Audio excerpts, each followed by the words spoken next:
నిర్గమాకాండము 18వ అధ్యాయము. దేవుడు మోషేకును తన ప్రజలైన ఇశ్రాయేలీలకును చేసినదంతయు, యెహోవా ఇశ్రాయేలీలను ఐగుప్తు నుండి వెలుపలికి రప్పించిన సంగతియు మిద్యాను యాజకుడును మోషే మామయ్యునైన యిత్రో వినినప్పుడు, మోషే మామయ్య అయిన ఆ యిత్రో తన యొద్దకు పంపబడిన మోషే భార్య అయిన సిప్పోరాను ఆమె ఇద్దరి కుమారులను తోడుకొని వచ్చెను. అతడు అన్ని దేశములో నేను పరదేశిననుకొని వారిలో ఒకనికి గెర్షోము అని పేరు పెట్టెను. నా తండ్రి దేవుడు నాకు సహాయమై ఫరో కత్తివాత నుండి నన్ను తప్పించిననుకొని రెండవ వానికి ఎలియాజర్ అని పేరు పెట్టెను. మోషే మామ అయిన యిత్రో అతని కుమారులనిద్దరిని అతని భార్యను తోడుకొని అరణ్యములో దేవుని పర్వతము దగ్గర దిగిన మోషే యొద్దకు వచ్చెను. యిత్రో అను నీ మామనైన నేనును నీ భార్యయు ఆమెతో కూడా ఆమె ఇద్దరు కుమారులను నీ యొద్దకు వచ్చి ఉన్నామని మోషేకు వర్తమానము పంపగా, మోషే తన మామను ఎదుర్కొని పోయి వందనము చేసి అతను ముద్దు పెట్టుకొనెను. వారు ఒకరి క్షేమం ఒకరు తెలుసుకొని గుడారంలోనికి వచ్చేరి. తర్వాత మోషే యెహోవా ఇశ్రాయేలీల కొరకు ఫరోకును ఐగుప్తీయులకును చేసినదంతయు, త్రోవలో తమకు వచ్చిన కష్టము యావత్తును యెహోవా తమ్మును విడిపించిన సంగతియు తన మామతో వివరించి చెప్పెను. యెహోవా ఐగుప్తీయుల చేతిలో నుండి విడిపించి ఇశ్రాయేలీలకు చేసిన మేలంతటిని గూర్చి యిత్రో సంతోషించెను.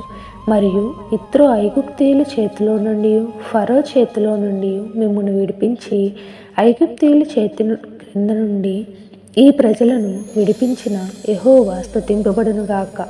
ఐగుప్తీయులు గర్వించి ఇశ్రాయేలీల మీద చేసిన దౌర్జన్యమును బట్టి ఆయన చేసిన దాన్ని చూచి, యెహోవా సమస్త దేశముల కంటే గొప్పవాడిని ఇప్పుడు నాకు తెలిసినదనెను. మరియు మోషే మామ అయిన యిత్రో ఒక దహన బలులను దేవునికి అర్పింపగా, అహరోనును ఇశ్రాయేలీల పెద్దలందరూ మోషే మామతో దేవుని సన్నిధిని భోజనము చేయవచ్చేది. మరునాడు మోషే ప్రజలకు న్యాయము తీర్చుటకు కూర్చుండగా, ఉదయం మొదలుకొని సాయంకాలం వరకు ప్రజలు మోషే యొద్ద నిలిచి ఉండేరి. మోషే ప్రజలకు చేసినదంతయు అతని మామ చూచి, నీవు ఈ ప్రజలకు చేయుచున్న ఈ పని ఏమిటి? ఉదయం మొదలుకొని సాయంకాలం వరకు నీవు మాత్రము కూర్చుండగా ప్రజలందరూ నీ యొద్ద నిలిచిని ఉండనేలా అని అడుగగా, మోషే దేవుని తీర్పు తెలుసుకొనుటకు ప్రజలు నా యొద్దకు వచ్చెదరు. వారికి వ్యాజ్యము ఏదైనానో కలిగిన ఎడల నా యొద్దకు వచ్చెదరు. నేను వారి విషయము న్యాయము తీర్చి దేవుని కట్టడలను ఆయన ధర్మశాస్త్ర విధులను వారికి తెలుపుచున్నానని తన మామతో చెప్పెను. అందుకు మోషే మామ అతనితో, నీవు చేయుచున్న పని మంచిది కాదు. నీవును నీతోనున్న ఈ ప్రజలను నిశ్చయముగా నలిగిపోవుదురు. ఈ పని నీకు మిక్కిలి భారం. అది నీవు ఒక్కడివే చాలవు. కాబట్టి నా మాట వినుము. నేను నీకు ఒక ఆలోచన చెప్పేదను.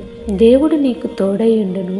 ప్రజలు పక్షమున నీవు దేవుని సముఖమునందు ఉండి వారి వ్యాజ్యములను దేవుని యొద్దకు తేవలను.